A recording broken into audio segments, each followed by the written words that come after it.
Steve must still be at committee. I think we'll call the meeting to order anyway. Start with the Pledge of Allegiance. Pledge allegiance to the flag of the United States of America and to the republic for which it stands, one nation, under God, indivisible, with liberty and justice for all.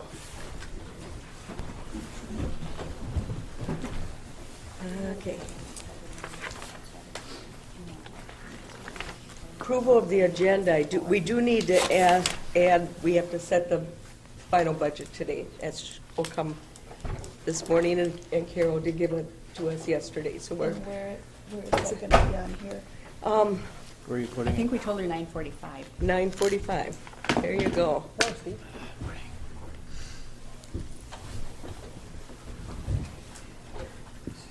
Any other additions or corrections to the agenda? One correction, the public hearing is on the 6th, not the 5th. I think Dana found that this morning. So that should be correct. Is it 7 o'clock? 7, yeah. 7 o'clock at night? Yeah. I'll make a motion to approve the agenda with those two additions and corrections. Second. All in favor? Aye. Opposed? Okay. Approval of the minutes from last week. I make a motion to approve the minutes. Second. All in favor? Aye. Did more get added to this then, so it's all here now? Yes. Okay. Public comment period.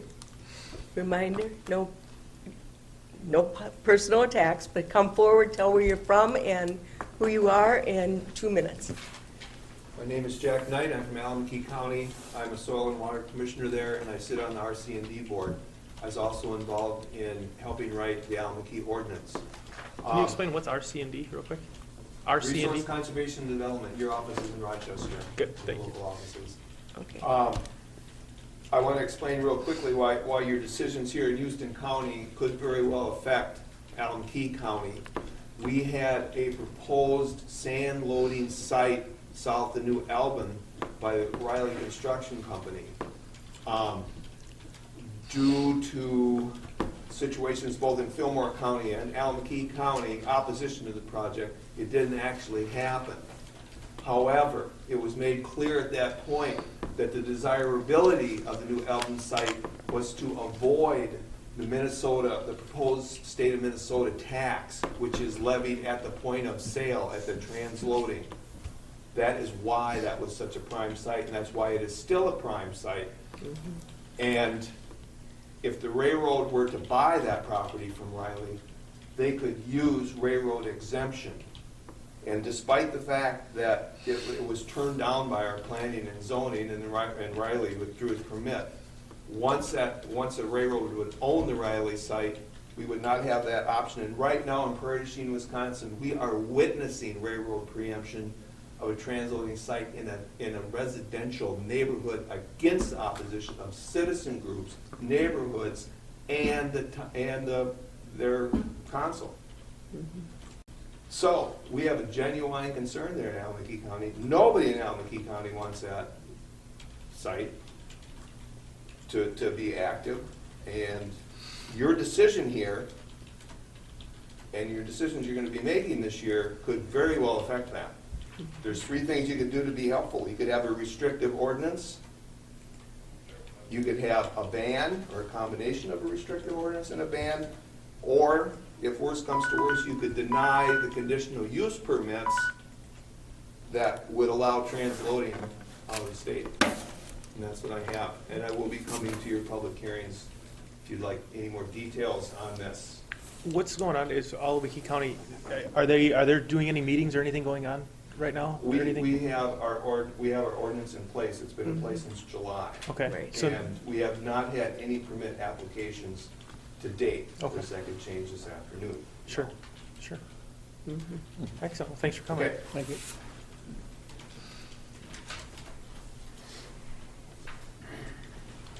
Morning, Commissioners. My name is Bruce Chemical from Caledonia. In the Rochester Post Bulletin of this past Monday, December 29th, reporter John Weiss recorded that our Houston County zoning administrator said the silica sand in the county was being, that the sand was being sought after by mining interest, was not being sought after by mining interests, because one, the sand was not of the quality desired by the hydrofracking drillers. Two, that the vegetation, soils, and other rock layers over the sand were a problem for the miners. Three, there wasn't a rail siding transfer site nearby. I don't know where this information comes from, but I do know this. One, Minnesota Sands LLC, Rick Frick,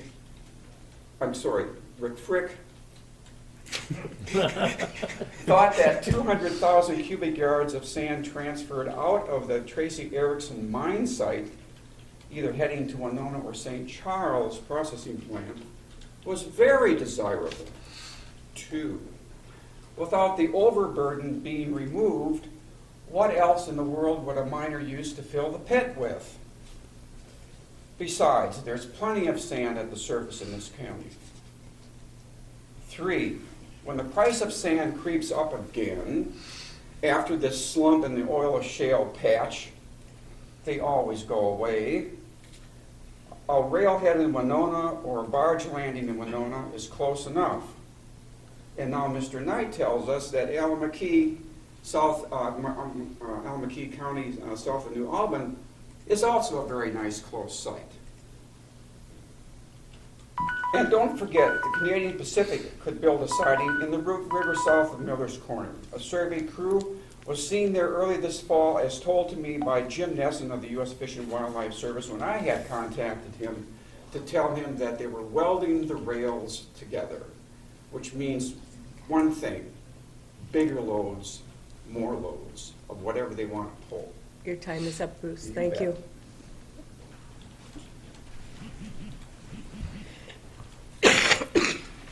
Brian Van Gorp, Yucatan Township.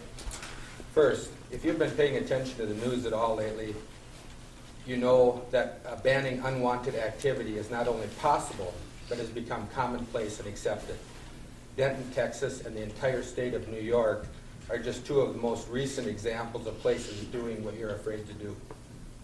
Second, any regulation you impose on frac sand mining is actually more likely to be challenged in court than a ban. Miners do not like restrictions of any sort. Just ask the people in Wisconsin who live with it. Remember, on any given day, 50% of the mines are in violation. By your own admission, you don't have the resources to monitor the problem. A ban is the only logical next step. Third, a special interest group is a group that attempts to influence government process for their personal or commercial interests. That defines miners, not environmentalists, who stand to gain nothing other than a feeling of having served the common good. Try serving the common good. You'll like it. Fourth, mining special interest groups are fond of talking about the legal takings that would occur if they were not allowed to exploit land for personal gain. Actually, the much larger takings occur when they, through mining, take their neighbor's property value. They take jobs from tourism. They take the beauty of the area. They take the peace and quiet. They take the quality and costs of our roads. They take the clean air and water. The miners are the takers. Let's be clear about that. Will you enable their taking? Thank you.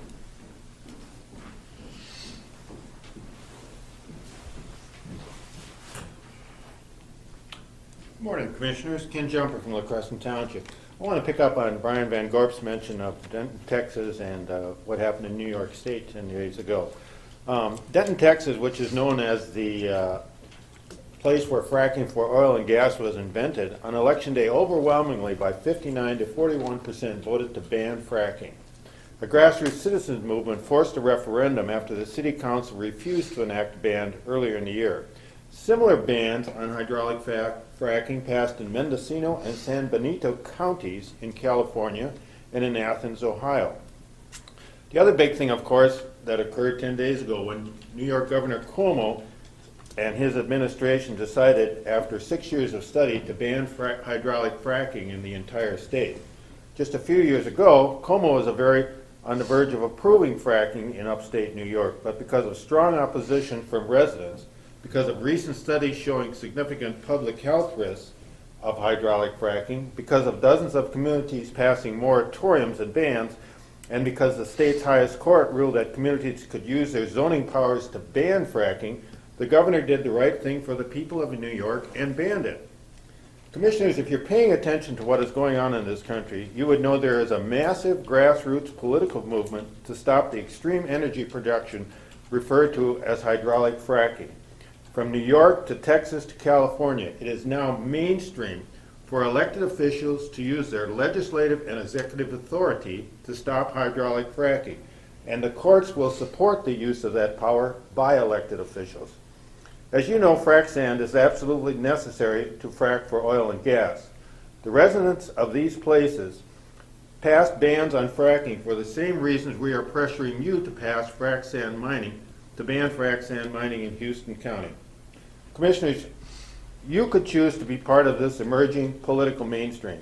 If you summon the resolve to ban frac sand mining instead of allowing it, believe me, you will not be seen as extreme in any way, shape, or form. You will emerge from this difficult issue with your credibility and integrity intact. Most importantly, you have done what is in the best long-term interest of the people you represent, just like Governor Cuomo did, and just like the residents of Denton, Texas did. Have a good New Year, Commissioners.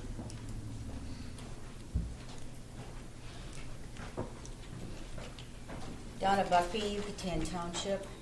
I want to say something about the process here. For almost 3 years, even though in the beginning of this effort, the struggle, the citizens were allowed to be on the agenda to speak at length about very complex issues.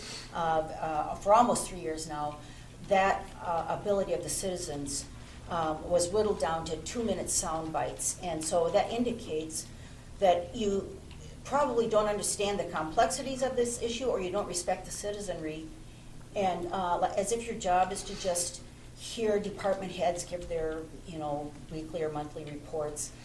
This is the most serious problem that this county will ever deal with, and it has been treated as such a trivial matter by this process. And I think that the ordinance that has been presented as ironclad regulation, I think that ordinance, that pathetic ordinance, reflects how you have shut down the citizens.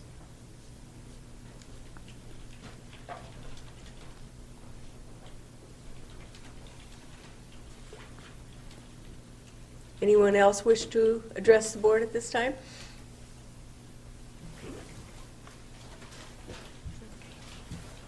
Madam Chairman, can I ask a question about the public hearing next Tuesday? Is that a planning and zoning Yes. meeting, or is it a joint board? Are we part of it too? Planning and zoning hold the It'll first. just be planning and zoning. Yeah. They'll be running the whole show. Right. And so, how is that going to be handled then? If public will be Just able, like all our public will public. be able to speak at that? Is that right? Yep. Just like all our public Do hearings. they have to have it written? They'll sign up on a sheet. Will it be and written questions, or are they be allowed to speak from the floor? They speak to the floor. Yeah. Okay. Just, like a normal public I've been hearing. asked to ask that. I didn't have the answer for that, so I thought I'd ask. Oh, yeah. No, it's at the, So we will be there then, as observers? Yep, if you want to. I mean, can we all go without having? well, we probably can't sit together and make any decisions, but we can be there, Or- for sure. No, probably not allowed to speak. We can't make opinions at that. Sure, we as a regular citizen, we can. Okay. Well, thank you. I wanted to clarify some of them questions. Yeah. So. Sounds good. Anybody else have any comments that they want to bring up, or should we move on to our Rick Frank?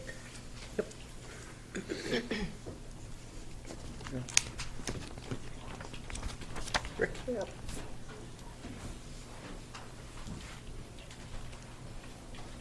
Morning. Good morning. Yes, it's Rick Frank. Who's coming up? Not Rick. Every year, the county does, we contract with Solid Waste Services.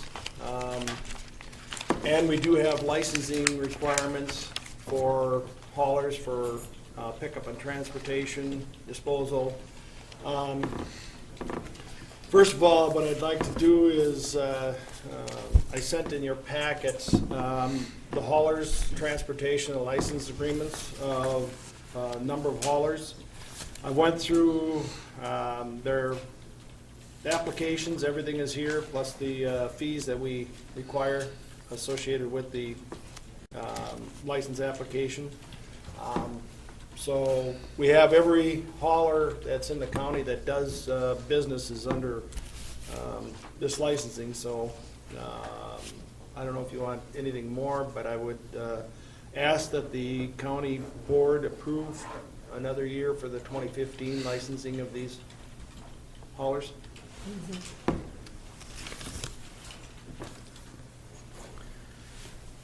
Motion approved. Is there a second? I'll second. Any discussion on that?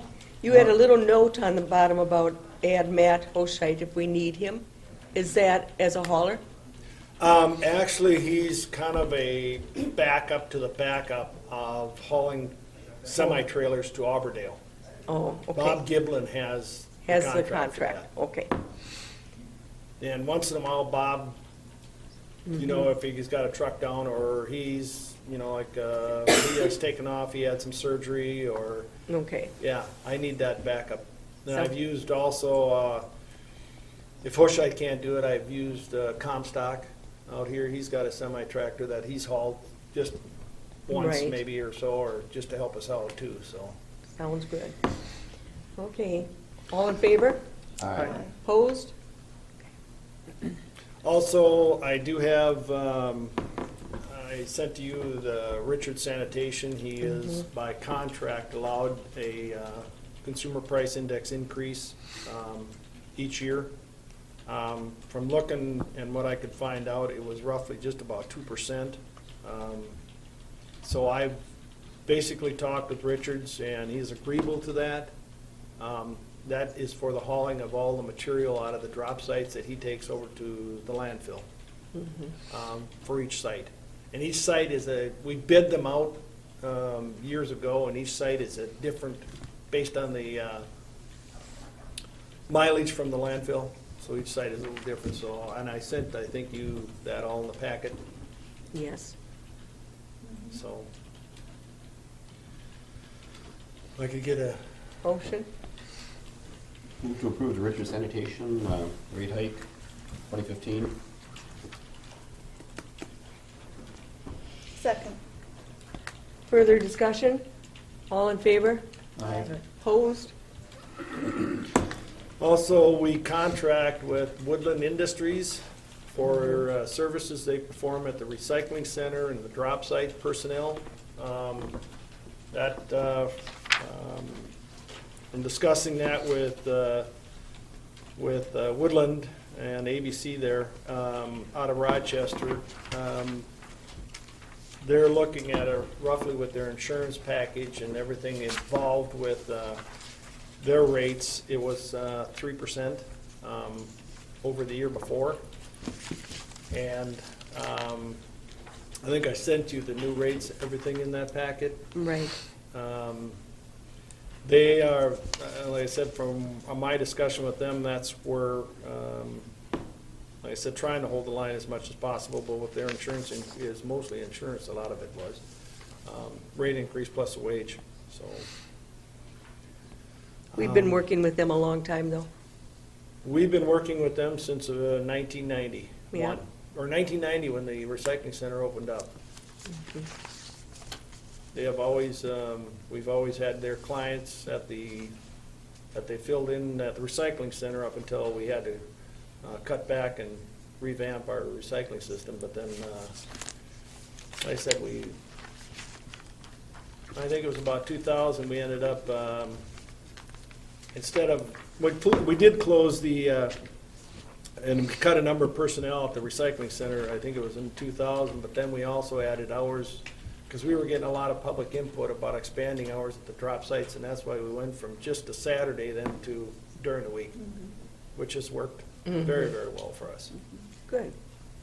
So you need a motion to approve that agreement with ABC Woodland. Woodland, I mean. I'll make a Same motion thing. to approve the contract with Woodland. Second. Further discussion? All in favor? Aye. Opposed? And also, every year, fluorescent bulbs, I usually get approvals from it'll be XL Energy, because their Dairyland Power covers like a lot of the Crescent area. I also get approvals from Tri-County, and then there's 3 cities that their own electrical, their own power, which would be Caledonia, Spring Grove, and Eitzen. And I always get approval from them, but I usually, the XL Energy one is, I'd like to get that approved, and then we'll end up probably sometime usually the first or second week in April, we'll end up having the county-wide collection for the whole, for that period. And I do need a contract from XL approved. They normally will cover their costs associated for their people, the same with the other power utilities that, like Tri-County and then the cities, they cover that expenses of 10 bulbs, up to 10 bulbs for each customer that they have, whether it be a residential or business. So if I can get that, and normally the contract states, and I have for the last how many years, instead of going out for bids on the bulbs, we go off the state bid, which has always been cheap, cheaper than what I can get off of the regular, from the businesses do it, so. I can have that approved. Motion to approve the contract for fluorescent lights with XL Energy. Second. All in favor? Aye. Opposed? I did mention it in the department head meeting this morning. There's 2 things I still got going yet. One is the contract for the recycling of the materials that come into the drop sites ends on the 14th, so we're going out for bids. I'm working with Shar. All the bids will be sent to Shar, and I'm having that done here within the next couple of weeks, 2 to 3 weeks. I'm working with, Hilltoppers has got the current contract, and they're willing to help me along for the month of January yet, but the advantage to the counties right now is we've got probably 3 of these MRFs that recycle mechanically within a very advantageous to the county. They're close proximities, and I'm looking at bids probably coming in better than what we have them now, based on what the markets are and stuff. I'm hoping that does happen. Like I said, we have used Waste Management in the past. We are presently using Hilltoppers, and then Harder's within the last year have put one up also. So like I said, we've got 3 of them sitting here close to us, so there's good competition. So I'm looking at that will be advantageous to the county. So that will be coming in to you as a board in January to act on. And like I said, I'll have them bids all sent to Shar by the mid-June or mid-January, and then we can open them up and bring that forward to the board Right. following Tuesday. And then also, I am negotiating with Dynamics for our e-waste. There's some changes going on, not only at the state, but and how the rebates and everything come back to the county. And what we're doing is renegotiating. That contract was good for 1 year, and that's what I'm to meet with Dynamics here in another hour just to renegotiate the 2015 contract. Services will probably stay the same as far as the expectations, but the rate of increase or rates will be adjusted. There is some, like I said, the rebates right now for 2014 is the county did receive about 85% of the rebate that the state sends back to these outfits like Dynamics on a per pound basis. And then our contract with Dynamics is the county gets that 85 and they take the 15 for administration. That normally was about 7 to 8 cents a pound, and that is since took a dramatic downturn to about a cent, maybe 2 cents. And we're looking to, that's where we're looking, rather than going through a lot of the, we're going to adjust the rates rather than going to the rebates. I didn't think it would be too much of a problem, but I just, that's what we're going through right now as far as trying to keep track of the poundage and what is rebatable. We're just going to go straight across the board with new fees. And that's where the negotiations is right now. And hopefully within the next week or two, I can bring, them contracts back to the board too for 2015. Is there an increase in the e-waste, quite a bit of increase, or? Yeah, no, it's about the same Voting thing. the It's same. just right now is the amount of televisions is unreal. I don't know, they're Everybody's probably buying flat panels. going flat screens, and then, yeah, we are just getting, that's our biggest volume right now is the big TVs coming through. Heavy Everybody's going ones. HD and Heavy ones. flat screens and Yeah. upgrading, and it was Christmas. So, You'll be busy next month again. yeah, for the next month it will be, and Yeah. then we kind of get a little lag, and then again where taxes come back, everybody's spending it again. So then we get usually the month of May, April, May, and June. You get a lot of coming back Right. through again. Good. Is recycling going to be open tomorrow? Yes. Wednesday? It is? Okay. Yep. New Year's Eve? Mm-hmm. Because the recycling of a flat panel a lot less than like the big, see, everyone's trying to dump their big ones now, so. Do you see that going down in the years to come when they flat panels? There's not much to a flat panel, is there? There isn't. There's not that cathode ray to You it. ain't paying as much either. You're paying on a per pound basis, so you ain't paying as much for the, but I know everyone wants to get rid of their big TV. yeah, and it's surprising, and right now, there's about 5 companies that have stepped up to the plate. We have been offered, and this has happened about three months ago, we've been offered a deal with these, to cooperate with these companies. They're actually assuming the e-waste for nothing. So we're not paying.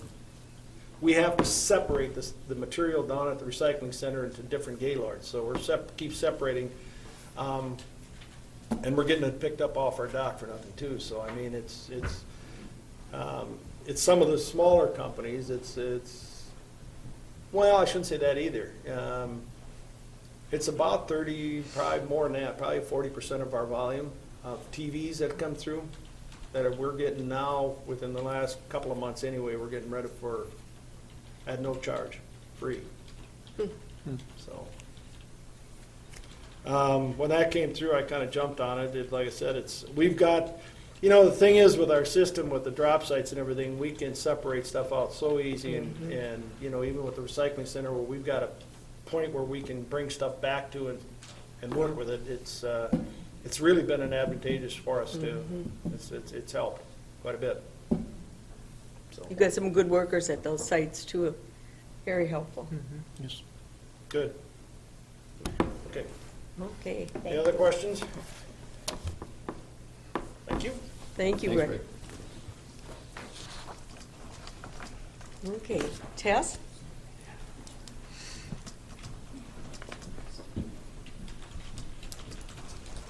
Good morning. Morning.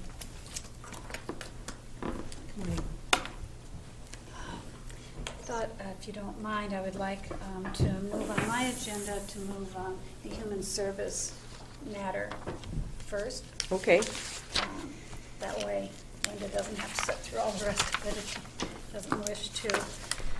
Linda had brought this matter to our office's attention, a few months ago, and there's been quite a bit of discussion with her and her counterparts, between she and her counterparts, between me and my counterparts, between our respective offices in the Department of Human Services, and trying to figure out exactly what the new legislation's impact was and the intention and how we carry it out. And I think I know we finally have come to some firm understanding of what the is required of the county. She and I and the finance director had worked together to tweak the plan that she brought forth, and we're ready to present it to the county. As we have presented it as well to AFSCME.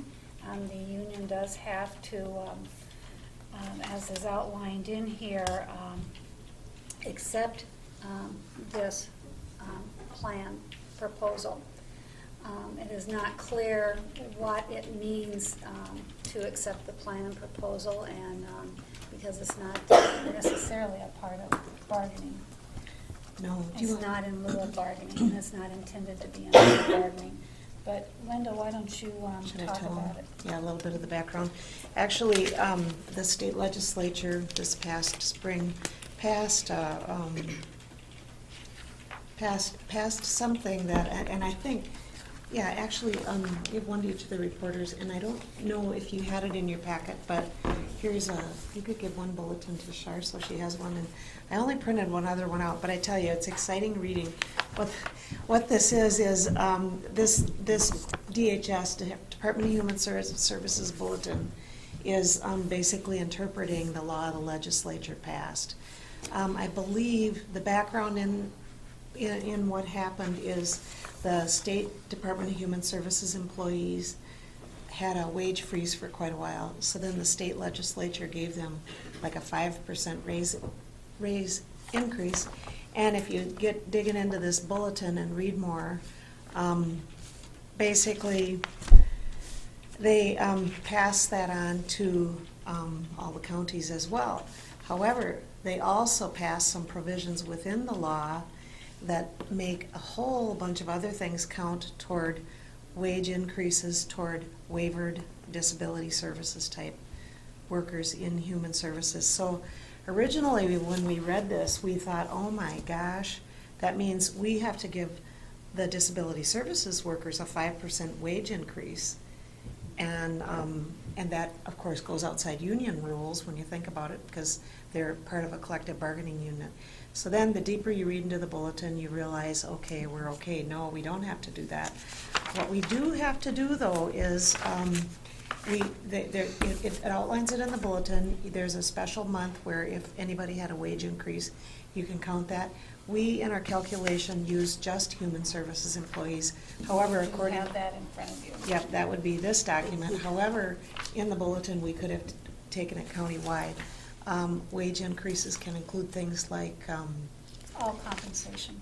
yeah, including like reimbursement for mileage and travel, like when they're outside of the county, if they get a meal or an overnight travel, continuing ed, even things like that.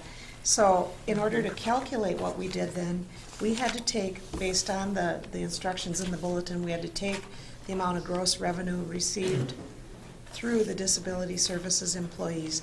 Well, at the time we did the calculations, we only had 11 months final, because we still don't have December final when you think about it.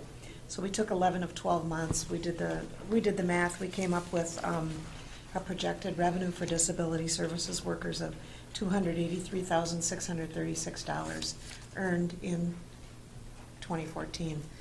That's quite a bit based on how many employees we have in that department or that unit.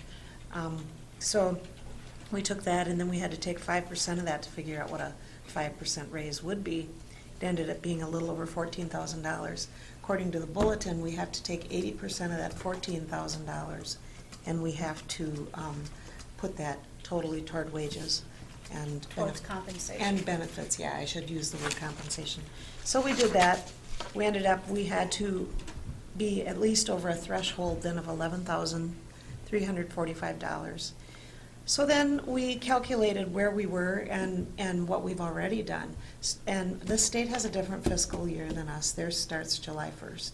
So we went from July 1st through the projection for the end of the year. That's where the finance department came in, because I don't have all the payroll for the whole year or what it would be. We took that, and actually by the time we calculated out the wages, the benefits, the FICA, the MEDI, everything, we end up with $65,000, and that's just the change between getting the raise on July 1st or if they would not have gotten the raise on July 1st. So, May I interject? Go ahead. That 65,000 represents what the county already has done. already has paid out. yeah. Already has, which means the bottom line is that we are well over the minimal required. The So we're- $11,000. Yeah, so we're fine. And this is just bringing it forward and making it formal that we're complying. We need to have the board's blessing on the plan, showing that the plan, you have it in front of it, you're there, so that she has it, Human Service Department has it on record. For the longest time, we were informed as the HR departments that this was not applicable to us at all. It was only to the state employees. And so, like I said, there has been, and I really appreciate the human service side, there was, and Linda did these calculations. I really appreciate her doing that work. But it is applicable to us, and we've more than met the threshold. And I think she outlines it very clearly in here. And I think it's a very good plan. I mean, we wholeheartedly endorse her plan. And it couldn't be more complete. And we'd just like to have not only inform the board, but have the board approve the plan going forward. And her numbers are solid. Motion to approve the plan as stated. Second. Further discussion? All in favor? Aye. Opposed? That's great, thank you. I'm gonna just give one to Shar, so you have one for the, She gave me one. oh, she did I got give you it. one? Okay, do you guys want? Do we have to sign anything on that one? No? I don't think, it wasn't in the email attachment? Yeah, I'll take it. it was. Yeah, it was. Oh, not the bulletin, Yeah, it no. was. I saw it. It's exciting stuff, I'll tell you. Are you lying to me, Linda? That's great. Oh, good. I need that. Yeah, all right. Do you have another copy of the plan? Of the plan, you know what, I do have one. I have an extra one. Okay, next, thank you. Mhm. Thank you so much, Linda. Okay, next on our agenda is the non-union wage grids, and I'd sent these forward for adoption. Basically, what I sent forward were two options to the board. Well, actually, you have three options, and I believe you have the one-page, should have a one-page handout on what those three options are. It looks like this. Do you have an extra copy? No, but I can give you this one in just a moment. Option one is to treat all non-represented employees, and we're not addressing the elected officials at this point, just the with a 0% increase. That could be done, but they would still receive, those who are in the steps receive a step. The option two is a 2% COLA across the board to the grid. The current grid has a discretionary range in it, and it would be a 2%. Those who are entitled to a step receive a step. Those who are already at the discretionary range would receive 1% unless they were at 100% already of maximum. And option three is actually the option that I am recommending. The option 3 is converting the non-union wage grid to a 9-step grid. This is consistent with what we did with the MAPE agreement when when that union was organized. They took the current grid and with the discretionary steps. This, in my opinion, provides a more equitable plan because it keeps us from having wage or salary compression for those that are in the discretionary range. Always do not receive the same benefit as those who are in their counterparts, whether they're represented by unions or the counterparts that are in the step level of the wage grid. And I think it is more equitable treatment to those employees that they'll be put on this extra this grid with 9 steps. That option 3, also the grid has a 2%, which is the floor that we have offered the unions, which is public information. A 2% across the board for 2015. Those that would be eligible for steps on their anniversary would receive those steps on their anniversary date. And in your materials, I have listed by employee name what that hourly equivalent for the hourly wage for non-exempt would be, and the hourly equivalent for exempt employees, what that would necessarily mean. Also in your materials that I have sent forth is those at maximum, what the general 2% would result in.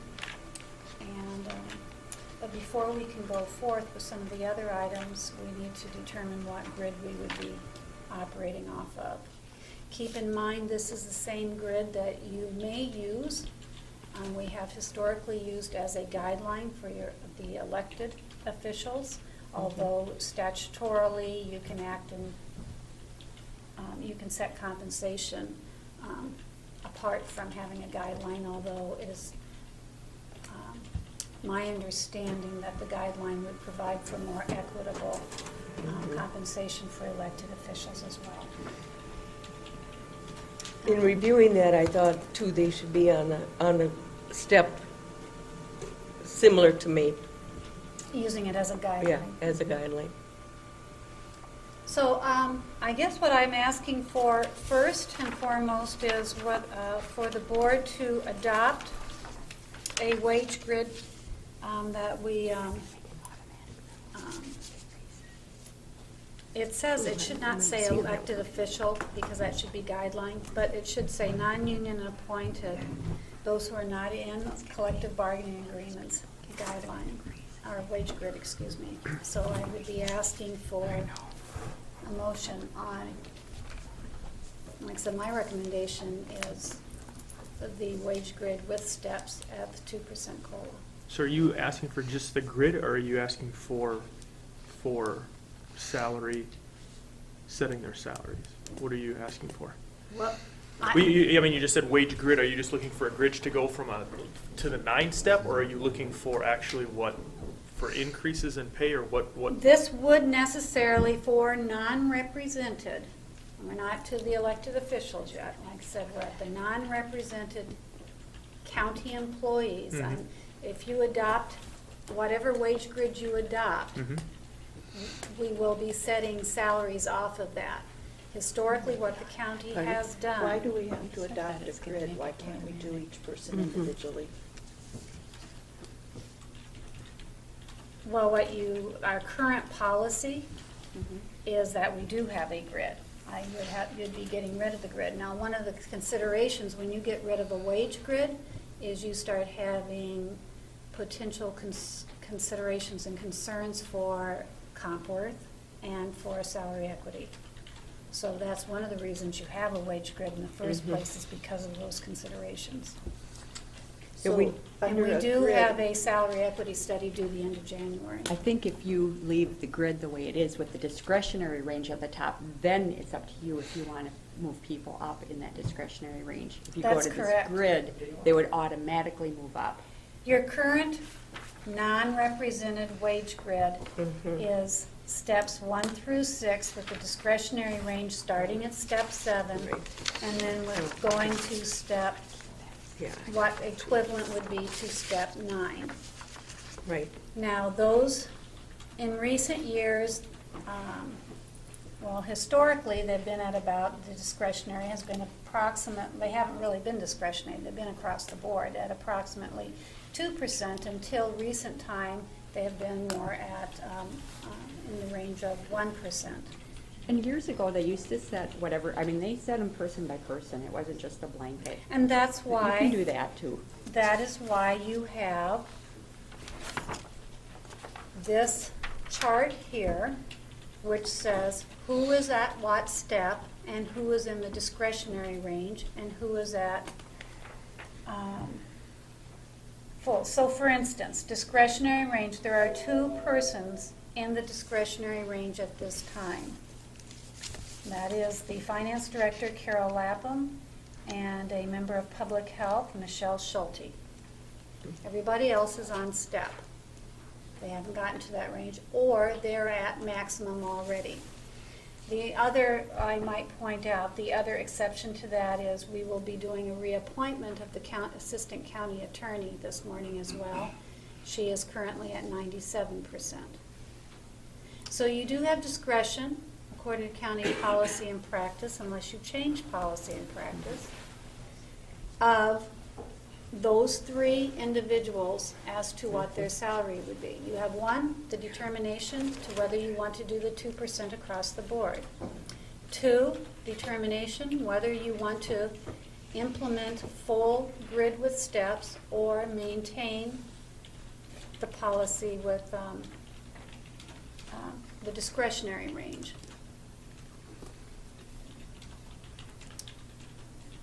So you could implement the steps, and I guess I'm confused, and maybe this is where Judy's coming from too.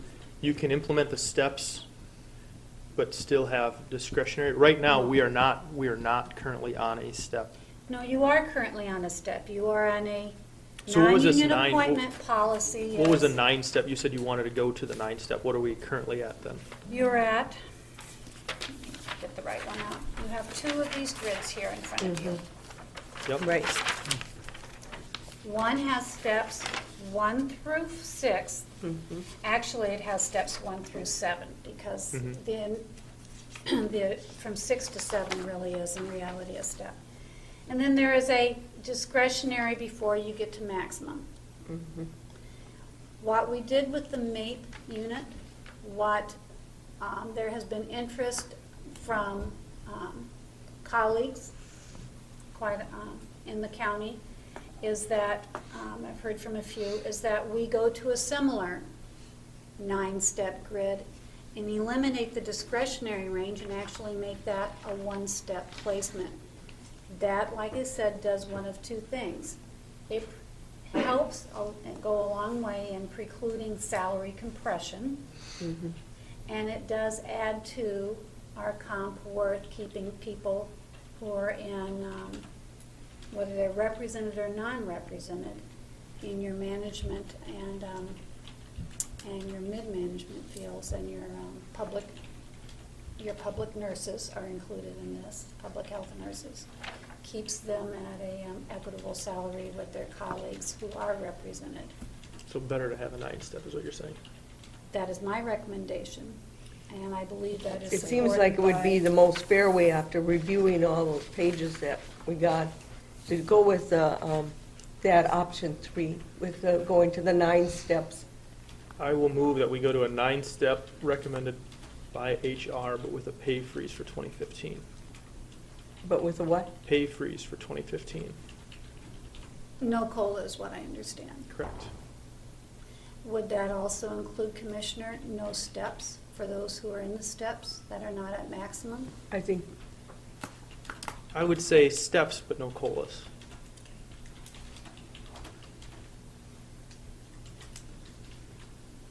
I'll second the motion. What does that do for everybody? It freezes pay for those at maximum receives nothing. For those at the steps they receive is the step based on last year's pay. It puts them, in my opinion, behind their colleagues who we have offered in our negotiations to date, we have offered them 2%. We haven't settled because we have counteroffers, but that is the floor of what has been offered by the county. And we budgeted the 2% COLA in our budget, right, Carol? That was what we had originally intended. We are showing a budget deficit if the 2% is approved. That was on the right-hand column. Yeah, two Right. something.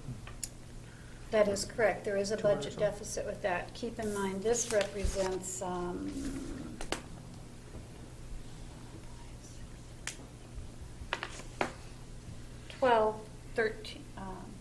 13 employees. I think that with our non-union department heads, so to speak, they should be compared to the unionized ones also with the steps and the 2%. That's what the rest of the department heads that are union. So in order to keep everybody, I think they should get the steps and the 2%. Equitable treatment. Treat them the Have we same settled the as. union yet? Has the union settled? Let me say, we are just opening negotiations with MAPE. This is what we've offered our other unions. MAPE, we have yet to have our first meeting. I should clarify that.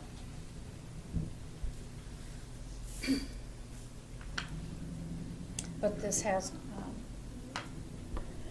Well, Justin, again, I disagree with what you're saying. Completely, No and shot. totally Yeah. disagree. And And I'm just staying true to my vote last week. I didn't think they should have got it, so I got to stay true, or it's I probably know, not fair. but So it's a philosophy thing, not a Oh, yeah. realistic thing. different, And differing I'm opinions. a realist, you're a philosophist, so Well, I will disagree with you there. A realist, I look at where the trends, like the chart that I handed out last week, and the realist would look at it and say the trends are continuing higher. Can we afford to continue doing business as usual? That would be, and not just, again, Oh, differing let's opinions, not but argue. but I'm just saying, I'm looking at it from that realistic side of, at some point, we got to That's curb right. some of the At what- spending. At what point do you say this got to stop? Just continue to have the budgets go up every year? well, I guess, The people's- at what point do you say, Dana, that your Or do you- groceries and electric aren't gonna go up? At what point do you say your medical costs aren't gonna go up? How do we stop our employees from going up any to help pay for the expenses that are already going up? I don't think that that's treating employees fairly. I mean, it's such a broad picture that you I'm not- can't solve the problem of raising costs by just doing it to our employees. The people on fixed incomes are not getting these kinds of raises. They're getting some raises on fixed incomes also. Do you know Social Security went up. how much? I don't know the percentage, but it did. 1.5. Yeah, it did. I just think that in order to keep our non-union department heads Call for a vote comparable. on Justin's motion. Okay. The motion was to just do the steps, 9 steps, and no COLA. Mhm. Want a roll call vote? Yep, District 1, I vote against it. District 2, Aye. District 3, Nay. District 4, No. District 5. Aye. Motion fails. Just to answer your question, Judy, over the last 10 years, Houston County went up 117%, national inflation 17%. So just tidbits, nothing that we need to argue about, but just Okay, thank to you. clarify.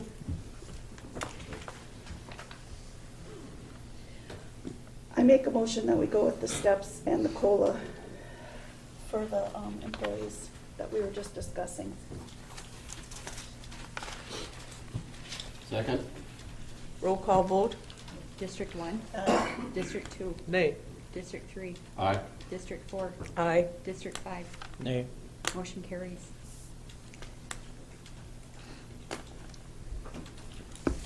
thank you, Commissioners. And That as was noted, option 3. those, This one. 10%. those amounts would be set then in accordance with the materials that I have provided you.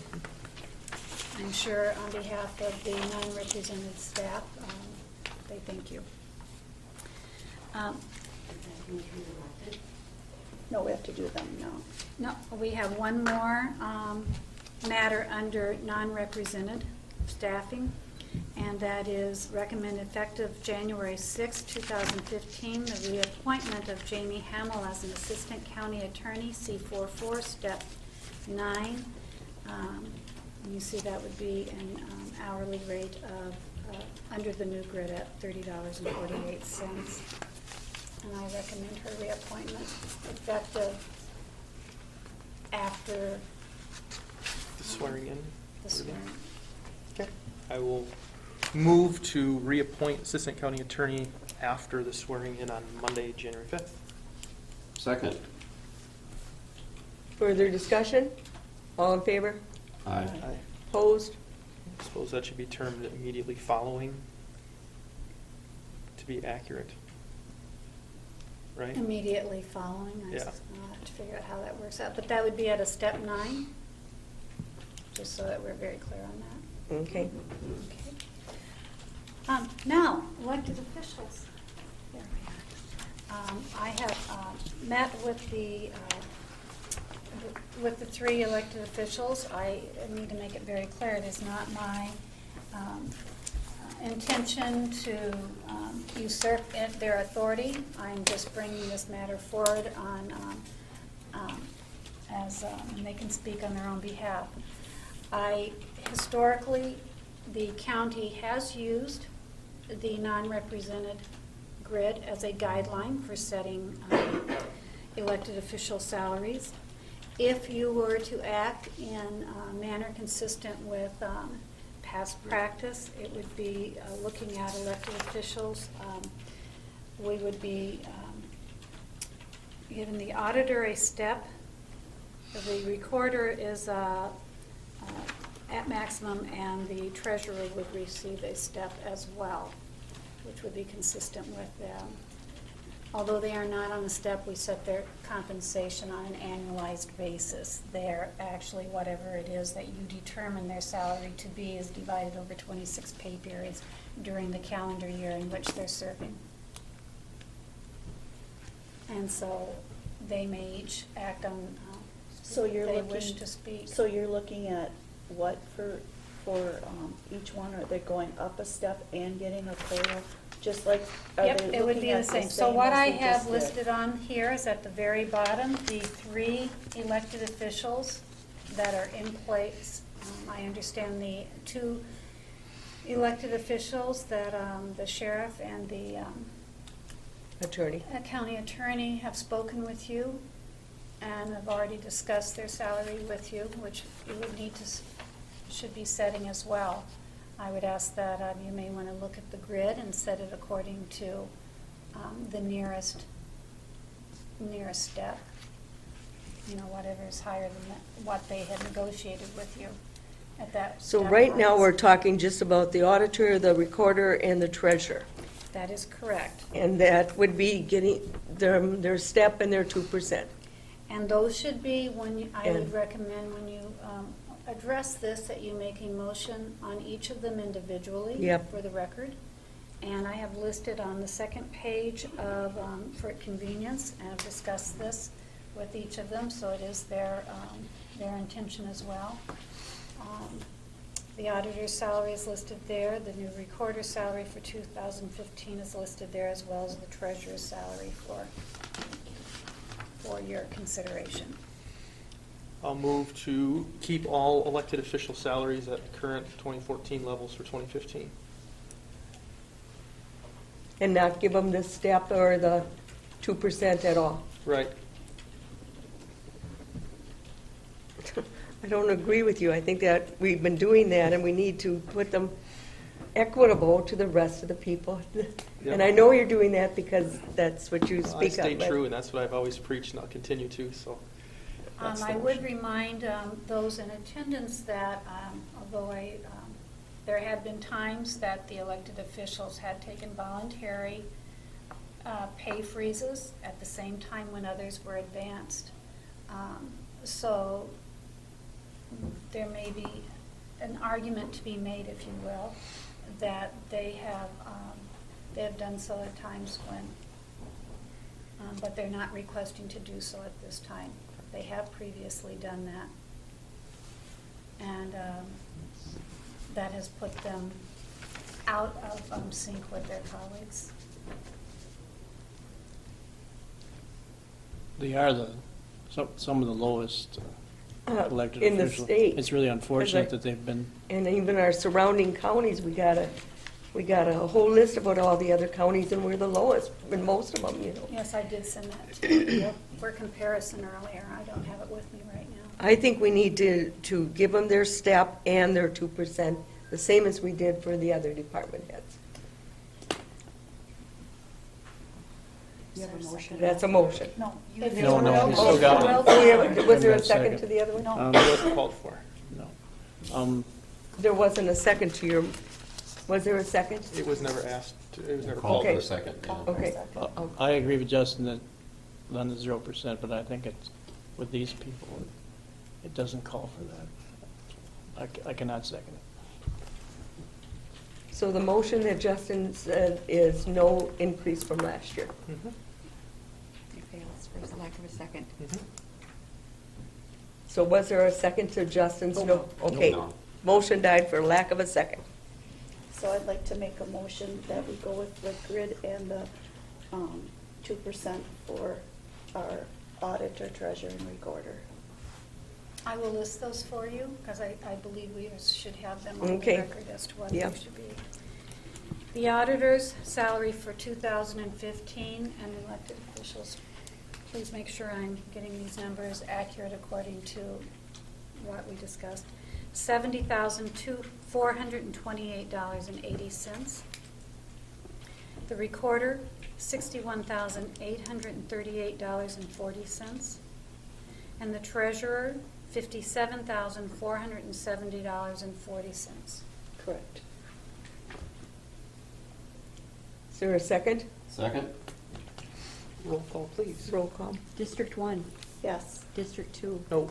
District 3, Aye. District 4, Aye. District 5. Aye. Motion carried. Just a reminder to the commissioners, they should be looking at a statement, a motion as to your own compensation, as well as the two newly elected officials. So we can take the commissioner's salary. I'll make a motion that we keep our salary as it is for the next year. Second? Further discussion? I want a roll call on it? Yep. District 1, Yep. District 2, Yep. District 3, Aye. District 4, Aye. District 5. Aye. Motion carried. I'm pleased everybody got a pay freeze on one today. We agreed. And just for those in attendance, I just want to note that Houston County Commissioners have been very generous over the years and consistently, with, I think maybe once that I recall, not having taken a pay freeze. I think last year was the first year Consistently in taking 9 years or something. First year in 9 years. So treats are appropriate. So we'll bring them treats. And then, I don't know if you want to do that in this session here, but if you would, I believe it's, if I'm not mistaken, do we have the other, have one of the other elected officials here to set their salary as well? Well, I think that we have to set elected officials' salaries today, I believe. By correct? statute. Mhm. By Yes. statute? So let's start with the county attorneys. Well, let's start with the sheriff's department since he's present. Okay, start with the sheriff.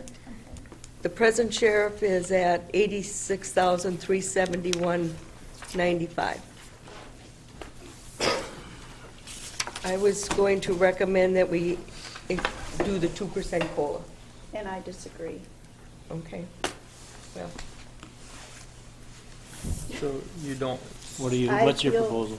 I feel that coming on as a new sheriff without the supervisory stuff that our our sheriff's department has, I don't feel that he can start at the same level that our sheriff is going out at. That other, that just taking the experience, I just can't go with it. And I'm So what assuming do you that recommend? rings true for the county attorney too?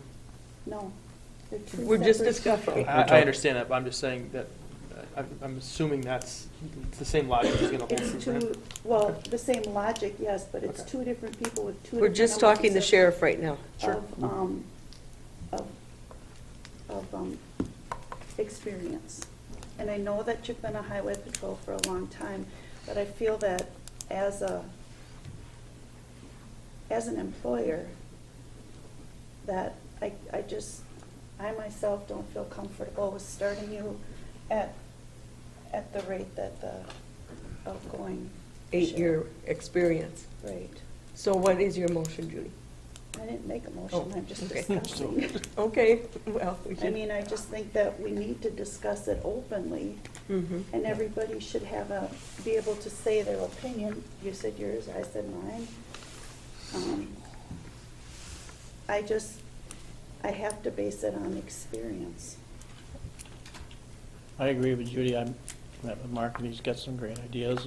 I think that, give him a year and see what performance is, and we're willing to adjust accordingly after that. But have someone come new and on board, it's not, it's, And we I did guess- have 8 years of Doug. and I'm trying to say that. Well, and it's not, for me, it's not even a cost saving. It's, if I was hiring someone who had sheriff's experience, I'd feel differently than someone without sheriff's experience. Okay, I understand your logic behind that, but typically, other sheriffs don't run for elections in other counties. So you're not going to get that experience. Every newly elected sheriff comes Correct. in with 0 experience as the sheriff. Correct. I'm just saying that with 0 experience coming on, I can't give the same as someone with 8 years' experience. He had to work to get up to 8 years. I'm not saying you have to go down to where he started at all, but I'm not comfortable with. Carol, do we have the record when Sheriff Ely was first elected, what the difference was from the outgoing sheriff, what his incoming pay was? Could you do that, please? I think he was at 67, he started me at 62. He was at 70. 70, he started me at 62. So, Carol, could you find that, please? You have what the other deputies make. You don't want to start him below what his deputies are making. I know that used to be an issue. Yeah, we have that here Okay. somewhere. Char just brought that we can't start him lower than You wouldn't want to his start him lower deputies. than what the people under him make. No. I know it was always Correct. No. hard to We keep. wouldn't want Because we to. don't- Doug So don't worry, had Mark, you're not going to go to Scott. 30,000. No, So, exactly. Please note also, we have, through external consultant, determined that the sheriff's equivalent to banding, they are not banded, but the equivalent to banding is a D6-2 for the sheriff. For the county attorney, it's a D6-3. That helps you with the grid that you have. Any of those steps there, if you multiply them by 2,080 hours, gives you the equivalent annualized salary. Currently, I believe you have the current sheriff somewhere between step 6 and step 7. It's not exactly on step because we haven't really used that format since it was discretionary range in the past.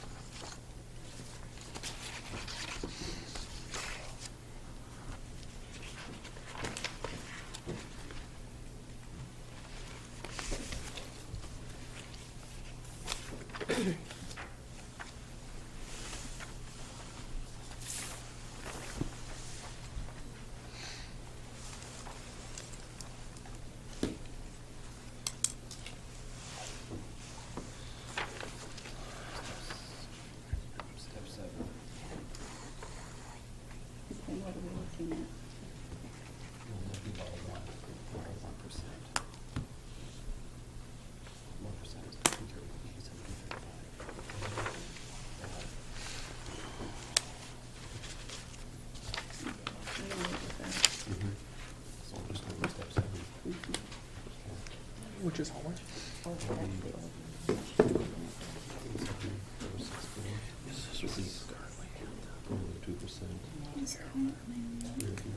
Step 7. Oh, hang on. 6.2.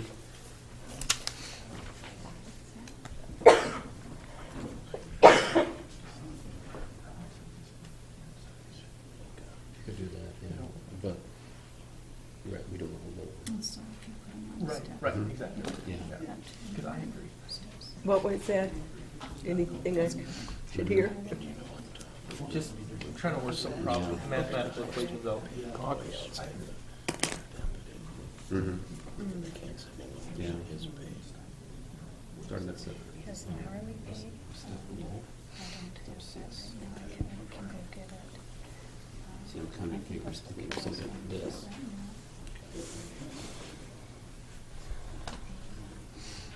Of course, that excludes overtime. This is not overtime.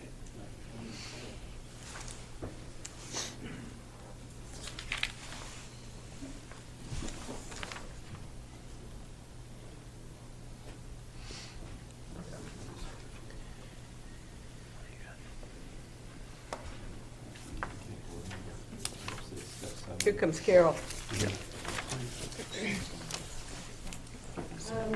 So it looks like actually Mike Lee was being paid $70,034 annually. And then when he, And how long was he sheriff? Mike Lee, Roughly 10 years. 10 years. Okay, just for my own head. So then Darrell Peterson was appointed as the interim at a salary of $68,000. He then moved to $70,000 in the last year. And then Doug Ely, his first year was $64,875.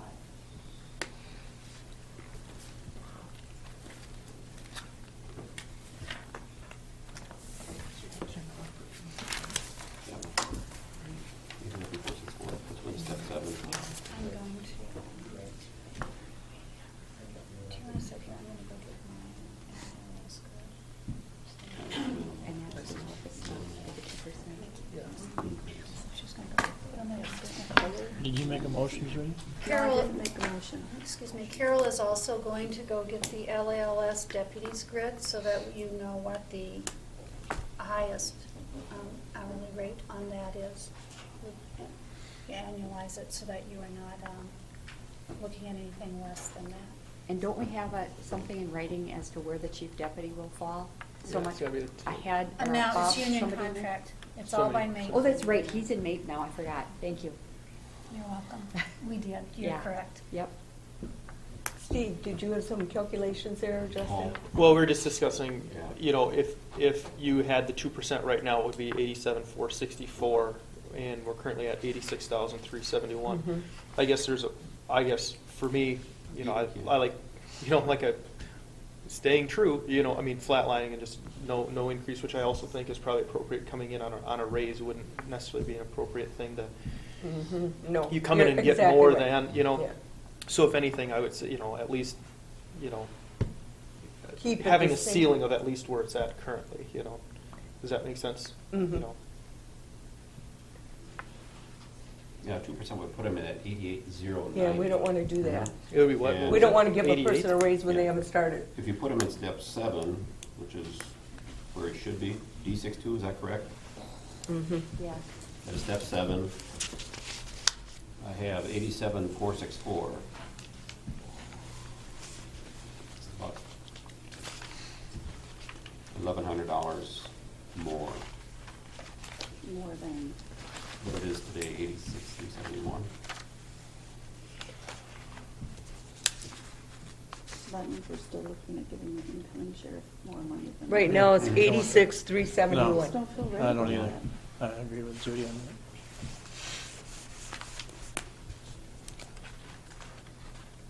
What would you recommend, June? step 6 comes out to 84,531. That Yeah, should be- that's going below. That's low. Yeah, so step 7 would be the, Doug is at, in mid, Doug's in between steps. yep, Yeah. 6 and 7. He's in between steps. Mhm. It's in between a lot right now. In between jobs. I'm gonna leave the B6 to 2080 hours.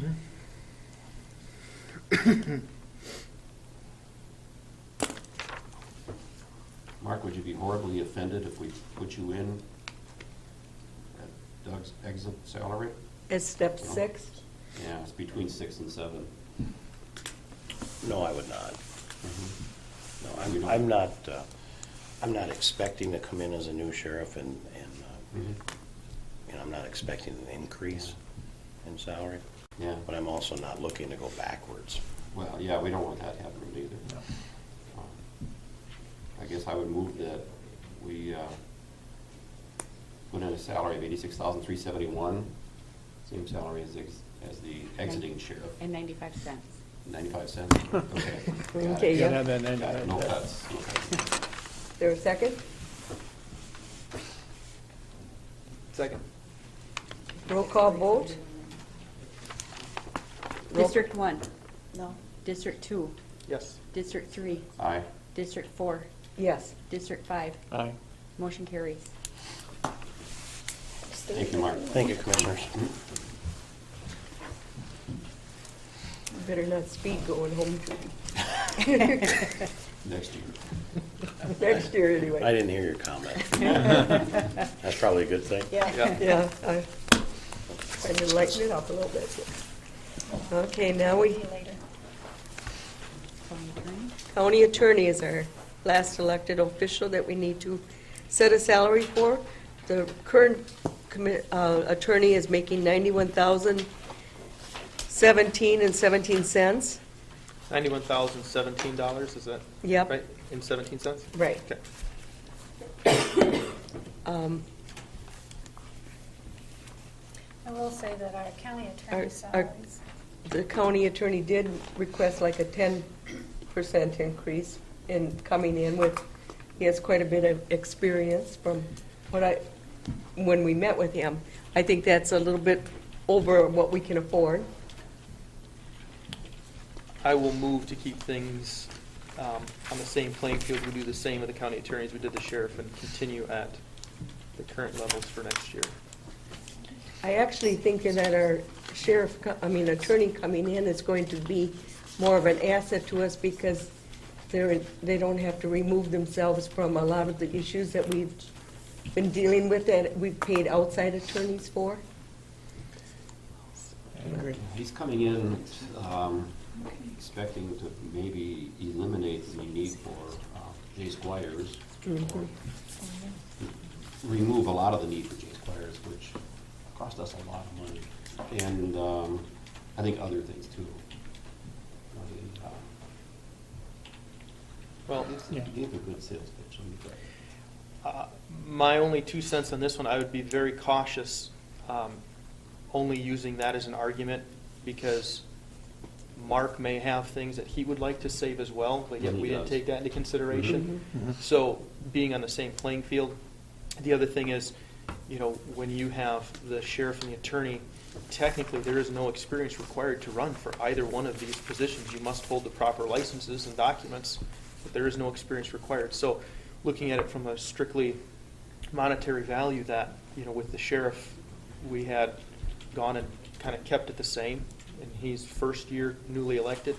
I would say it should be the same for the attorney newly elected, continuing on with what we did with the sheriff. Just otherwise, you're kind of you kind of set a precedence. It'd be nice to stick I to it. started out saying that we need to look at people individually, Mhm. and I really do feel strongly that we need to look at people individually. If we're looking at the same salary, we're looking at the second lowest paid attorney in our area. Even without Olmsted County, and it averages out to 105,940. Mhm. I think that, I personally feel that our attorneys are underpaid when we have people that are making more than our attorneys in the county, I think that's wrong. You mean county employees making more than the attorney? Yes. What county employees make more than the attorney? Yeah. The attorney's the No, highest I mean, paid. not just the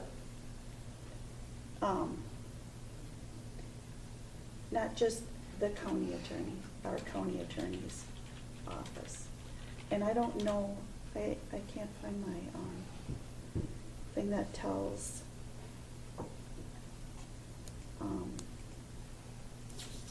okay, our,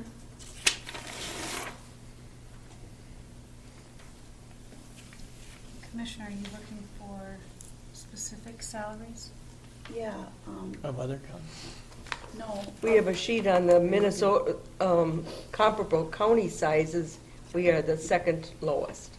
We are on this one here, that's all the area, all around our area attorneys also. Which is basically the same thing Sam gave us. I think you look at his experience too, he's coming in, you know, as a former public defender, so he's not coming in this thing green. He's got to change hats, basically, you know, from a defender to a prosecutor. So, I once again say, like I did with the sheriff, that they need to do a performance for me before I'm gonna give them what they're worth, what they think they're worth. Are we gonna give him a raise because he's a good salesman, or because he's a good attorney? So is that a So second to my motion? whoever that's on has the floor? sales pitch is gonna get the raise? No, and I'm You didn't not- give it to the other guy. I'm not even looking at the sales pitch, because the sales pitch was for 10%. I agree, he's a great guy, and I think he's gonna do great things for us, but when he does, then we'll address that. But we So- can only adjust it in December. We'd have to wait the Yeah, year. of course. So my question is this, is that a second to my motion that's on the floor that we kind Did of you make a overran? motion? I Yeah, a didn't while know you- ago. Yeah, I'll second it. Roll call vote? Please. District 1, No, District 2. Yes. District 3, nay. District 4, Yes. District 5. Yes. Motion carried. Okay, I think we set everybody up. Did you have something else, Tess? Just, I would like to make a comment in response to Commissioner Storley's, and I think others up there that have commented about our county attorney's office pay. It is something that I have reviewed with the current county attorney as well, and would look to reviewing especially the assistant county attorney's pay grids. I do think our assistant county attorneys, I think our county attorney pay grid is likely adequate at the D63 range. Those are externally audited and checked for where they appear in the band, but and you have room for growth there. But the assistant county attorney pay grid is something that our office will be analyzing this year. They are way low compared, the maximum is way low compared to counterparts statewide, and really needs an analysis, especially considering the level of education that's required for those offices. And it's something that should be analyzed, and we will be looking at banding reconsiderations this coming year. We looked at it a little bit last year. The county attorney, considering it was an election year, preferred to have that discussion held off until the new county attorney was in. Okay. So it does make sense there. The next item is just as a matter of information. For those who have not been able to print their policies out today, we do have a draft policy just for information and reading on the site. It's going to the department heads this afternoon at the department head meeting. I have copies for those who would like to have a paper copy as well. The new smoking policy is also for countywide consideration, is also Yeah, I'd like a attached to printed that. copy. I would too. I'm out of I would ink. too. You're out of paper, I'll give those to you Out of ink. again. And then we are looking at going into closed session for labor negotiations. What about the EDA 2 agreements? Oh, thank you. Where are those?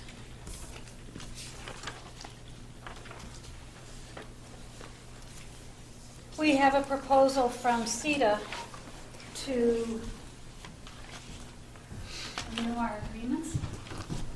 You have your base agreement that has a 3% adjustment, and you also have a second agreement. This is two copies of the same thing for two sets of originals, as well as your agreement for grant work, which is consistent with last year's at $55 per hour. There's no change on it. So we need a motion to approve Each of them. each of the contracts with CETA. Motion to approve the contract with CETA for EDA services. Second. And it's a one-year contract, And correct? that's correct, Commissioner. There are two contracts there. One is for your basic, what we call the base agreement for Right. CETA services, and the second one is for the additional grant work. Was there a second to that motion? Yes. Okay, all in favor? Aye. Opposed? Roll call vote. I'm getting good at that. Mm-hmm. Yes, I didn't see that in the packet, possibly for. Oh, the CETA. You know what, I've got extra copies here you could have. And who is missing copies? Tess, you can take these with you. I'd like a copy of Our policies. your policy. Thank you.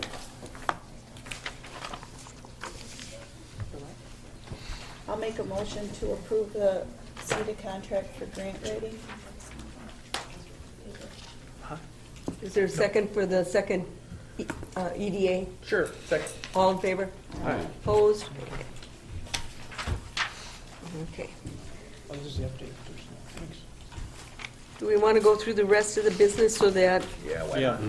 before we go into closed session? Okay. No consent agenda. Frac sand issue updates. What about, are we gonna wait to set the final budget, because that's on? Oh, yeah, we have to set the final budget. We need them. 9:45. Yeah. Way past that. Actually, yeah, we need to do that at this meeting. And Carol sent us all that information yesterday. So, with no changes, really? You want to say anything about it, Carol? No, the budget, we did some budget amendments last week, but we Right. did end up getting more that I had sent out to you. Okay. But we do have some discussion to be Yes. held regarding the compliance fund. Okay. And it actually has to do with back in April of 2013. So it has to do with moving from the Schneider Group to the MCCC group for the Beacon. Yeah. Yeah, when, in April, in 2013, MCCC sent a new group for, it's basically called Property User Information Group or something. It looks like pig, but it's pwig. It doesn't make any sense. But we brought it to the board that we were going to join this group, and we ended up having to pay $1,000 a year to join the group, but with the joining, we got $1,200 in tools for Beacon that we continue to use, and all of that was approved, and basically, we thought it was talked about that that would continue to come from the compliance fund, because that's how we were paying for Beacon in the past, but we couldn't find the official board Motion? an actual motion to say that that was gonna come from the compliance fund. And that group has voted since then to add a $300 a year enhancement fund as part of our fee to make enhancements to Beacon as we go on. Basically, the group pays for big enhancements that we would have to pay a lot for on our own, so we're part of that group. So now we're paying $1,300 a year to MCCC for the Beacon, basically, so we just wanted to get it on board approval that the compliance fund would be used to pay that instead of it coming out of the general fund. And Bev's okay with that? I'm okay with it. I guess we were all under the impression that it was gonna come out, but there was never actual anything in the minutes. board I guess my motion. concern is now, and I don't know if Carol talked about this, you know, the motion that was made to join this was in April of 2013. The bills went out in January of 2014. Well, I think it was actually because we were a part of that group until the end of 2013, and this was going forward when we had a new, Right. when they started. My question is, can you go back and approve something to come out of the compliance fund? Well, we had talked about the compliance fund when. That's what we kind of thought. Yeah. We had talked when about it Dan in came land we use and talked we had about it, talked but about it it. didn't get put in a motion, correct? Right. Is that the problem? I just Yes. think it wasn't Or in the explicitly minutes. stated in the motion, even though we had talked about it. So- Right, I remember talking about it, and I remember talking about it coming out of the compliance fund. That wasn't one of those situations where we said, oh, as long as we've got consensus and Bev's okay with it. You know, I mean, I've seen that happen before, you know, Yeah. that, I'm sure that maybe is how that discussion Right, went. and that- unfortunately, it's supposed to be in a matter of a motion before money can be taken. So we just need a out. formal, Right. motion, just Motion, to yeah. show proof that that's what we're doing, right? Yeah. Now, I do have another question, Dan. Michelle looked back into some board minutes. We have some issues where, the fees go up a little bit, and I don't remember, Michelle, do you remember when that was, that we made that motion, or that? 2010. 2010, where we, instead of saying, okay, you're gonna approve 1,300 for coming out of there, you should probably say up to 1,600 or up to 2,000, so that we don't have to run into the board every time it goes up $100 or something. Yep. We were supposed to be doing that since 2010 and kind of forgot about it, so. And I think in 2010, didn't the official wording was like within reason? Not to exceed. Not to Was to be exceed. included. Oh, Yeah, That's yeah. the exact words in the minutes, was a not to exceed amount. So I think we gotta kind of remember that when you use the compliance fund, not necessarily set it at the exact amount, just say not to exceed, because that way we don't have to run back in here all the time. What do you feel as far as in this situation would be a proper not to exceed where you'd be going, okay, we better go on and re-talk I about don't this? know. Kind of a Dan, what do you buffer. think? How, or Carol, how often does something like that go How up? often does MCCC change their prices, like how much it costs to be in a group? Not often. Okay. Well, should we say like 1,500, gives us an extra $200, and if something happens, then we can say, okay, this has gone up $300 in one year, $200 the next year, maybe we need to reevaluate? Right. Mhm. I guess I wouldn't have a problem with that. 15 works for me. All right. And just make sure the verbiage gets put in there, not just. I already got it down. Is that your motion? Yeah. I'll second it. All in favor? Aye. Opposed? Okay. But looking back, do you need something that will cover us backwards? After the fact? I mean, can we just put it that it was a consensus of the board? It was the intent. Or, yeah, That's it was better. the Yeah, intent it- of the it's board below to cover 13. Yeah, in. that through the compliance fund, Mhm. even though no formal motion was made. And I'm sure it was, and we've Right, done that a because lot we where it's talked like, oh, about as it. long as it's Bev, it's her money, and we never Yeah, really exactly. motion anything, Okay. That'll be in the minutes. Thanks. Good. Because the auditors actually do check that to make sure, they audit our. So now we just need to set the final budget, and that was what we decided. Well, these last week? 4 budget amendments, Oh, okay, Sheila yep. had emailed me late Right, Friday, and right. then I had talked about the sheriff's office one, so I don't have to answer questions to the auditor, so I. So you need a yes, motion to appreciate approve it. the budget amendments I'll individually make or? a Oh, I motion think to you go all approve the of them. Okay, budget we're all fine. amendments as stated. Second? All in favor? Aye. Opposed? Right, so then it is the resolution for the operating Right. budget for 2015, and we had no one request any additional changes, giving up money or asking for more from the previous amounts. Okay, I'll make the resolution that we set the budget As as presented. presented. Second. Now, here's my question, so what was last week? I thought we were setting the budget, now we're That setting. was the levy. No, last week was the levy. Oh, yeah, now This it's is just the budget for the Just the runnings. budget, the Yep. fund, Right. Yep. fund budgets. Gotcha. All in favor? Aye. Aye. Opposed? Okay. Carol, Okay. you send me the Word doc? I did. You I sent did. it to No, Oh, you did now? yes, I did. I Finally clicked that that would work better for you. And there are just 2 probably end-of-year housekeeping items. I had sent you that the highway department needs to have funds committed before the end of the year for those two projects. Right. And it is Highway 249, the bridge projects of $500,000, and the CASAL 13 project at $1.127 million. And the board needs to make a motion to commit those funds. Okay. And I'll we make don't it. have anything for county general revenue or human services that needs to be committed. Okay, I'll make a motion that we commit those funds. Second. All in favor? Aye. Opposed? One more? Okay. We typically, we have our three major funds, general revenue, road and bridge, human services. We have the minor fund, which is debt service. And now, this next year, we're going to, within the general fund, have a subsidiary to separate, so that it's not always included in the regular reports, the amounts that have been set aside for different projects. Right. So I would like the board to make a motion, or pass a motion to approve those funds. Say it one more time, I'm sorry. The general revenue fund, and then we're going to have a subsidiary fund, which Right. breaks out those funds that have been, set aside for projects, but we can't, legally designate them or commit them because they don't fall under those categories.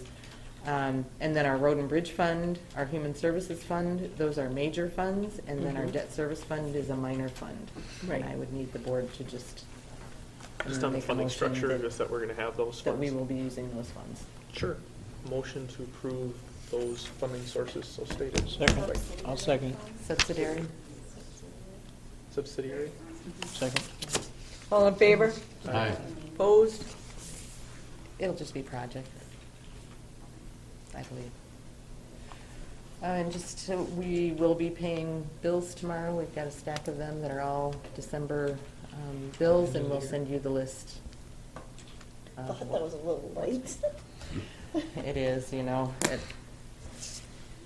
but we want to get as many as we can paid in the year. To close the for year. So you'll send us a list, and do we need to approve them to pay them? You'll approve it on Tuesday. Okay, but they can still go But out. certainly, if there's anything on that list that you question at all, Okay. make sure you let us know.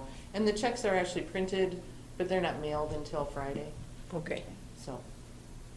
All right, thank you. We'll run through the rest of the stuff real quick. And then Yes. Okay.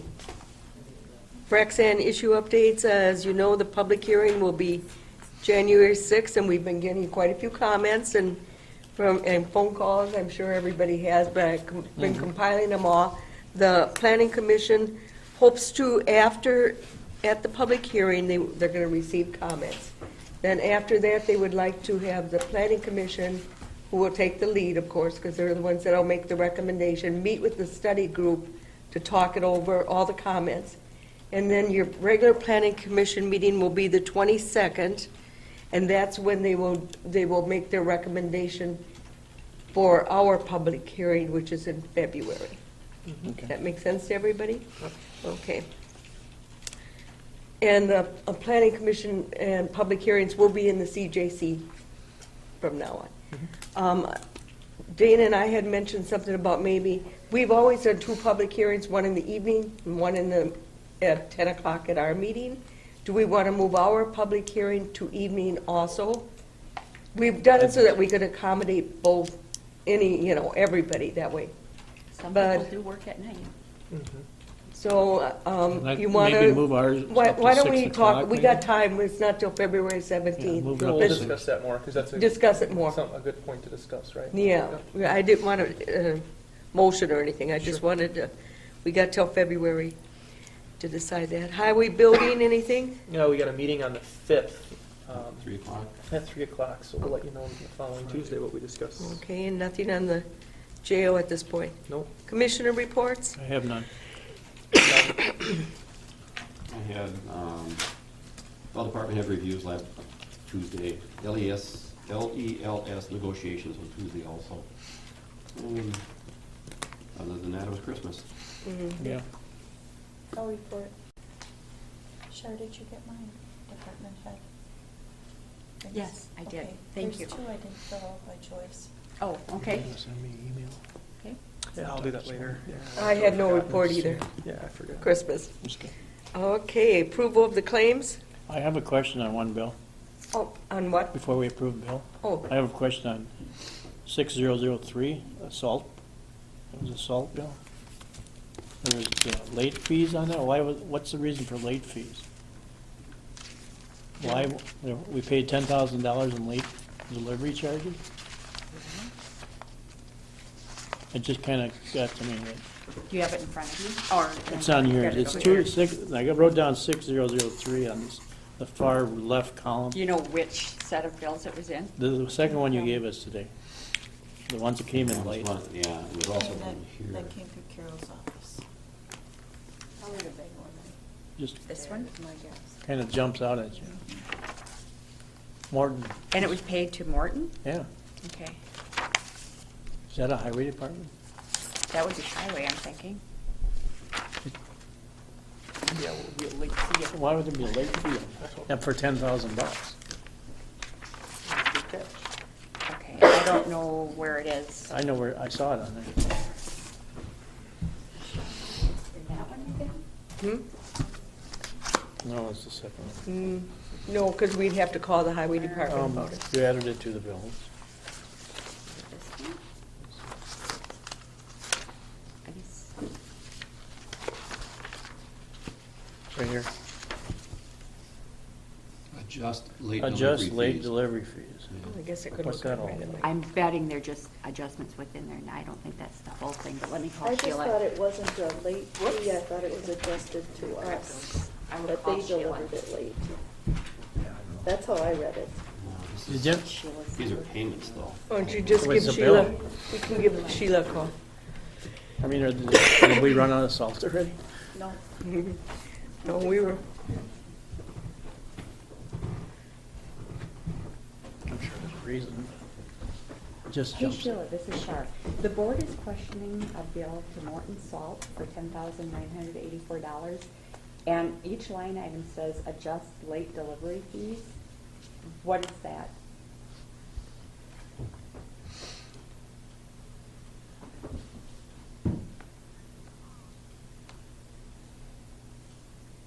Okay.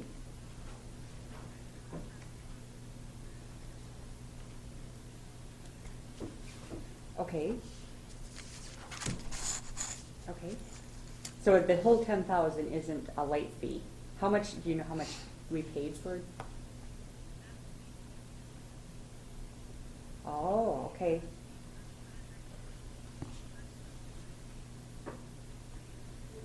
She knew it was there. She's pretty sharp. Yep.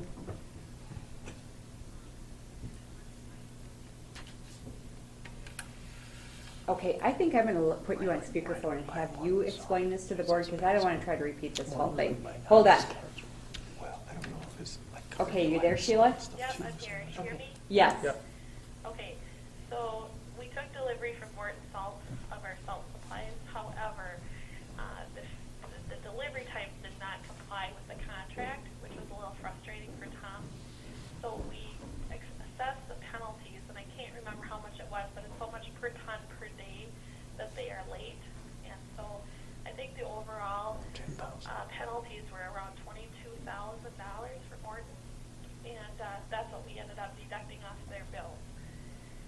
Then they called and asked if we would negotiate that, and so Brian thought about it, and he decided that we would negotiate that down slightly, more or less because our per tonnage for salt is so high that he felt that we would get stung next year on our bid prices if we didn't try to work with Morton at some point on getting their trucking deliveries, making sure they're timely. So he decided to, I think, cut that in half, or he agreed to the $10,000 payment. So it's, Sheila, it's Justin, so they owed us money, is what you're saying? No. Well, No, they charged it. They charged us their bill was $20,000. X amount of dollars, and we took off a certain percentage, so much we deducted because they were late in delivery. Right, that's what I'm saying. They were late, so it's on their side of the contract that they owed us money and we reduced what they owed us. We were within our rights to do so. However, Brian just thinks that if we do not negotiate with them, In good that faith. our future bid prices Yep. Mhm. Okay. Okay. Thank Yep. you. We did keep money, we did keep some money back. We didn't give him the whole thing back, but I think he cut it, like I said, in half. Mhm. Okay. Yep. Okay. Thanks, Sheila. You're welcome. Bye. Bye-bye. Just Now, so we sounds need to- funny there that it wasn't like. Yeah. I can see where that would be confusing. Very. Okay. Okay. Need a motion to approve the claims? Motion to approve. Second. So I'll second it. All in favor? Aye. Okay. And appoint members to the planning commission. I think our personnel board, Justin and Steve, have 2 names to submit. Yeah, and we sat down and interviewed them all, and I think, the group between Rick, Frank, and Steve and myself all felt the same way about all the Yeah, candidates. I mean, it was. Comfortable, yeah. Doing Ed Hommel and Don Ingolson, very close. Mhm. Both very good candidates. Gave the edge to Ed Hommel. Okay. He's one that we're recommending. Mhm. And Jeremy Chips, Larry, is it Hafner? Hefner, I think. Something like that. Yeah. Good candidates also. Gave the edge to Larry because of his experience with planning and zoning within La Crescent Township. Hefner? So, Yeah. Do you need that in a motion for Yes, please. Motion to approve Ed Hamo and Larry Hafner for planning commission. Are you making the motion? I, Okay, yeah, I I'll will. second that. Mhm. All in favor? Aye. Opposed? Okay. At this time, we need to go, that's into closed session for labor negotiations.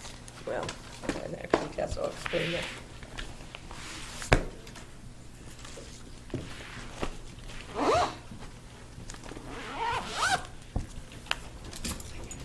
Yes. I can run. I can be in Mason City by 1, so I gotta roll. Okay. One question before you go. I don't know who wanted to have the digital clocks. Oh, me. I heard digital, she heard. I heard atomic. Atomic. Well, And I've got both. What do you prefer? I apologize. I probably screwed up. I thought there might be some sort of digital atomic clock. There That's- is. A digital atomic clock? Correct. That's analog atomic clock. The other one. These are the 2 we've got. They got 2 one digital, 1 analog. Both atomic. Yeah. Both Oh, are these are both atomic. atomic? Oh, Yeah. I meant this type. Okay, do you want But- 1 or 2? Well, and this is One up to there, everybody one else. there, yeah. Yeah, but if They we should can be- find one, it's just, we don't need to have, maybe all this. We're gonna find that. That's all you could find? How, do you know how big that is? 16 and a half, 10 by 16, 10 by 16? It has 4-inch numbers, I think. I think we should be able to see that. Yeah. You want 2 of them? 1 there, 1 there? You guys can decide. Might as well. Well, that's the I mean, thing, how that much were they? They should see what we see. $92 Each. Correct. We can take that out of ours too if we need to, Yep. but it'd just be nice to have digital so that, the hands, it's kind of like, oh, it kind Yeah. of is. And they're both in sync. And then when people talk too, we'd be able to kind of Right. see a little bit easier. Mhm. Does that make sense? I don't know. Yep. Everybody's Sounds cool with good. that? Order That's 2. good. Cool with that. Okay, thank you. Get there in 2 hours? See you next year. You get there in 2 hours. Mason City in 2 hours. Well, we're gonna fly, so yeah. Oh. Have a good day. All right. Good luck. All right. Safe trip. Happy New Year. Yeah, you too. Oh, hey, Shari, do we need anything else before Monday? The committee stuff will come in the packet. But I mean, as far as swearing and stuff. do we But I'll- need to I'll get- Oh, no, nope, just show up. No form, paperwork, or anything? that- No, I've got the Oh, right, forms. you can let me know if there's- Thank you. I sure will. Great. Okay, I need a motion to go into closed session. Move to go into closed session? Second. All in favor? Aye. Okay. Going into closed session pursuant to labor negotiations exception. Thank you for your time. Thank you. See if any of these look good. Motion We can adjourned. adjourn. Open the door and make sure there's nobody out there.